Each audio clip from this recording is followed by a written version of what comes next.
I would say that 99 out of 100 men in any given room have struggled with at one point with pornography. So if you're looking to figure out what do we do about that, stay tuned because we're going to be talking to Dave Denuzzo from True Manhood. Hey everyone, welcome to Catholic Link. I'm Drew Taylor. We're going to be talking to Dave Denuzzo today from truemanhood.com, all about the effects of generations that have just had to struggle with pornography. If you're new to the channel, please hit subscribe. It helps us get the word out, and share this with a friend. Man, you never know the impact that you could make on someone's life just by sharing good Catholic content. So Dave, thanks for coming on the show, man. Thanks for having me. Check out the other videos that we've done. But this one may be the most important that we do. This is a big problem. Yeah. What do we do with a whole generation that has been pornified? Mm-hmm. And generation is typically 40 years, especially in the scriptures. But when you really look at it, the culture's been pornified since I was born. I'm getting ready to turn 40. And the reality is the whole generation, they don't even know that they're pornified. And that's what's scary. Yeah. Okay. So I'm going to ask the question, why does it matter? Like, who cares? There's pornography. Some people watch it. Why does it matter? Well, it matters because of so many different things, but it strips us of who we are as humans. It totally devalues us. It totally devalues the person that's using it, the person that is being used by it, the person that is in the relationship with the person who's using it, the person who's behind the camera, who's shooting it, or the person who's being used in it. Everybody's getting used and abused. And the opposite of love is use. Yeah. John Paul II made that very, very clear, that the opposite of love is use. When you get used, you feel worthless. Everyone knows this feeling. Yep. When someone's just using me. Well, when it has to do with the most intimate part of who we are as people, with our sex, our sexuality, man, it destroys people. Yeah. And it actually destroys the person who is using as well. Mm-hmm. So what does the landscape look like when you have, decades of men? And like this is a problem for women too, I would say. But as we're kind of focusing here, just at our population that has just been exposed to this. Yeah. So I want to first say that for the males who are watching this, you are not yet a man. You can't have childish behavior and consider yourself a man. If you're using pornography, it is absolutely childish, and it is not manly in any use of the word, any way of describing what is manly. It's just not. But that doesn't mean that you can't improve. It doesn't mean that you can't get better. It doesn't mean that you can't, in your own actions, become a man. So don't give up hope. Yep. And then also for the ladies, we know that there's a reality that there are women that are failing with pornography, that are confessing pornography, that are afraid to confess pornography, that are hooked on it, that are addicted, that they spend, just like a guy does, they spend their whole day planning it out, thinking about where it's going to come from. How am I not going to get caught with this? How am I going to lie to this person? How am I going to cover it up? We all get it. Yeah. You know, I am very open that I'm in recovery. I was exposed at the age of 10. It's way too young for me to see anything. I never should have seen it at all. Again, the product of the culture. I should never have seen it, but I did, and it created a spiral. Well, I don't live in that brokenness. Mm-hmm. I've been made new. The sacraments, the grace that God has given, have allowed me to step out and say, oh, I know exactly what you're feeling. Mm-hmm. I know exactly what you're thinking, because I was there. But you don't have to stay there. Mm-hmm. And I don't even know that I answered your question. What was your question? The landscape. So I want to add though too, that I think there's a third category of maybe women who are watching this video who a loved one is struggling with pornography, right? A husband, a boyfriend, fiance. a fiance, all of those things. So we'll get back to that. Remind me to get back to that. Okay. But what are the effects of decades of our population being exposed to all of this? Yeah. So again, the use of another person for our own personal gain, whether it's emotional, whether it's just this satisfaction that we think we're getting from some sexual activity, whenever we use somebody, it tears them down and it tears us down. So you have a whole population, a whole generation of people that are walking around wounded, Mm-hmm. that they don't know what it is to love or be loved. Yeah. And so put it together. We've had a culture that has had pornography pumped into our lives since we were children. Yep. And it just, as a child is born, the more that they have pumped into their lives is exponentially more and more and more than people like me that were born in the 80s, people that were born in the 90s, people that were born in 2000s. It's just more and more and more because of the advent of the internet, because of the access to it. I mean, this is a huge industry. The pornography industry is unbelievably big. You would have no idea. And the pornographers are always leading the way in technology. They're always leading the way in foreign trade. Sad. It's unbelievable when you really dive into it. So you have this whole culture of people that are wounded. Mm-hmm. They've been pornified. They think it's normal, but we all know it is so disordered. It is so backwards, and it is so bad. So then we have an increase in the pornography. We have an increase in suicides. Yeah. In eating disorders, in confusion about gender, confusion about what marriage is. So it goes hand in hand. When you have a big problem like pornography, which personally, I believe that this is the devil's number one trick. It's the number one trick that the devil, he also uses, I have a talk that I give that it's the top 5 lies of the devil. Mm-hmm. Well, pornography is at the top of that list because he wants to lie to you. He wants to lie to me about who you are and what you were made for. If all we think is I'm no good, I'm trash. Look, I can't even not do this. Look at how unvaluable I am. It's a spiral. Mm-hmm. It's a disaster. Yeah. And that's what he loves. He wants you to think that you're not worth anything. Mm-hmm. He also wants you to think that you're not redeemable, that you're not lovable, and that you're worthless. Yeah. And so we want to speak to that too, that just say, you are lovable. You are valuable. Amen. You are not, another JP2 quote, for we are not the sum of our failures and weaknesses. We are the sum of the Father's love for us. It's a great one, so remember that. You are not your list of sins. Yep. I don't walk around and call you by, there's the fornicator, there's the alcoholic, there's the liar, there's the guy who's prideful. Mm-hmm. I just call you by your name. Yeah. When the world has been dealing with these problems, that's really what happens is people get identified as their sin. Yeah. So people are walking around wounded. It's like their hearts have been shot up and they're just spewing blood and they don't have any way out. Yeah. But there is hope and there is a way out.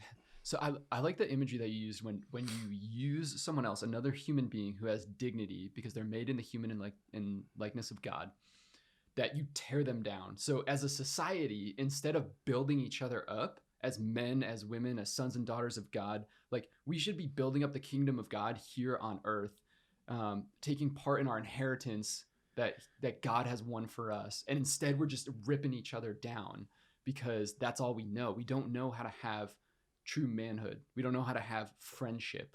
We don't know how to have true intimacy with someone else. I don't know. Can you touch on? Yeah. I mean, I think you nailed it. I think you nailed it. I had an image pop into my head. It's as if we're all on the same team. Like we're all on the same army and we're all marching into battle and we just reach over and instead of fighting the enemy, which is the devil and his lies and all of the deceit and the hatred and the use, is instead of fighting that way, we just turn to our buddy next to us and stab him. Yeah. Just shoot him. Why? What are you doing? Yeah. So he sees me doing that and he stabs and shoots me. And then we're just fighting amongst ourselves. Yeah. That is so counterproductive and it's not what we were created for. And we don't have to fight against ourselves and our pals and our buddies, the whole human race. We should unite together. And this is why the whole generation that has been pornified, this whole generation that's been dealing with pornography, and it's not just middle-aged guys, quarter-life guys, college guys.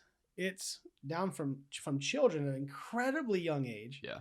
Super scary, up to the elderly. Yep. It's everywhere. And pornography is equal opportunity. It is willing to come after anybody and grab their life and destroy it. Ruthless. I mean, the devil can't have satisfaction. The devil can't have any sort of joy or pleasure because those are good things. He gets his only sliver of, I don't know, any benefit to him is when he gets your soul. Yep. And again, I believe that he's using pornography to take people's souls and take them straight to hell. So we talked about maybe if you're watching this video and you have a loved one, like someone that you know is just struggling with, or maybe you're a woman, you got into a relationship, you're engaged, and now all of a sudden this is starting to come out that your fiance watches pornography. What do you do about that? Right. So don't lose hope. Don't lose hope. There is hope. There is redemption for all of us in our sin, whatever it is. If you're the person who's struggling yourself, what you have to do is fight the lust, which is the sin, with the virtue of chastity, which is living out our sexuality in an ordered way. So that's the first answer for those who themselves are using it, those who are that are going into the confessional and confessing lust. You have to reorient your life and live out chastity. So those are the ones that are in opposition. For those who have the loved one, so don't give up hope, but also be able to have open and honest conversation. And we can't go through life alone. So you have to have accountability. So I never recommend that a boyfriend and girlfriend are each other's accountability partners. No. Bad news. That does not work. Yep. It does not work. So especially for the women that are watching, your girlfriends that have known you for years and years and years before this guy was ever in your life, they're the ones who love you. They're the ones that want what's best for you. They're the ones that really can see what you maybe are blinded by with the emotions and the passions and the excitement of the guy. It's never happened before. No. Also, hopefully your parents, regardless of what age, like my relationship with my parents gets better and better as we get older and older. That doesn't happen for everybody. Yeah. But the people in our lives that are there to help us, allow them to help you and just be honest with them. Certainly spiritual direction, a regular confessor, going to these people that are spiritual mentors to be able to say, oh, I found out that my fiance has a pornography addiction. What do I do? I don't necessarily think that you need to just cut out and run. You might. Yeah. That may be the answer, but not necessarily. Not necessarily. Yeah. So if you're trying to do it yourself, it's going to be really confusing to know what to do. Sure. It may be one of those things where it's like, okay, we need to postpone the wedding. We're not ready. Yeah. You can't go into marriage in the state of sin. You can't go into marriage with incredibly debilitating vices. You're not free. You're not free to answer to the vows. Nope. Which is, are you free? Did you come here freely? Yeah. You can't. Yeah. So man, this is not. So true. Yeah. This is not an easy topic. So what I would suggest is you might need to find a Catholic therapist. I certainly don't recommend a secular therapist because they're just going to say, oh, don't worry about it. Just get married. And when you're done with them, just get divorced and you do you and all this kind of lie. So Catholic therapists, spiritual direction, and certainly having good accountability. You as the one who's not dealing with the sin, not dealing with the pornography, you need to help bring the other up. So it may mean that you need to get out of the relationship. If you're the guy, if you're the girl who's addicted and you really do desire to be married, you have to say, do I desire to be married more than I desire to look at the pornography? There you go. Or I would add too, like, do I truly will the good? Do I truly love this person? Do I truly will the good of this person that I am going to enter into a covenant to and marry? And I would argue if the answer is yes, I truly want what's best for them, then I got to figure a way to cut that stuff out because that is going to destroy your marriage faster than anything I know of. Yeah, absolutely. And also as a resource on truemanhood.com, I have the 5-step plan to overcoming an addiction to pornography and masturbation. And those steps are, I think, very clear, but you can't do it alone. Step 3 is find a partner, find an accountability partner, and just go on there, download that. I'm more than happy to be a resource for you if you're walking through that process or want to help someone else walk through that process. Yep. So please reach out. All right. I'm going to ask one last question. For those of us who are raising young kids in this this society that has just generationally been exposed to pornography, because I think it can be a lot of doom and gloom, right? When you're just looking out there and you're just thinking like, there's no hope. But how do I, as a father, trying to raise my children to be virtuous, to lead them on a path to heaven, what do I do about this? Fantastic question. So you keep them away from the pornography. Mm-hmm. So where are they going to find the pornography, come across the pornography, access the pornography? Well, it's going to be a lot of different places in a lot of different ways, mostly on technology. So technology in and of itself is not evil. It is not bad, but it can be certainly a gateway to things that are evil and that Sure. are bad. So there are things like Covenant Eyes. You can go on to truemanhood.com and get a free month trial. And I have it on all my devices. Yeah. But Covenant Eyes isn't an end all be all. No. You have to teach your children. So teach them virtue, teach them the theology of the body, that they are valuable, that they deserve the absolute best, that they're not junk. And when you create a system, a net that is so tightly wound, even if something gets in, because something is going to get in, it's everywhere. Yep. It's in the lyrics of music. It's on magazine covers in the store. It's on commercials, so you have to limit and eliminate what they have access to. And there's never a time that they should gain access to it because it's completely disordered and it's sinful. But you have to prepare them for a world where they're going to face sexual temptation. This is the sin of all time. This is the way the devil has used. He has used our bodies and our sexuality as sin from the very get-go, from the jump. Adam and Eve, it was a sexual sin. It was about the pleasure of themselves.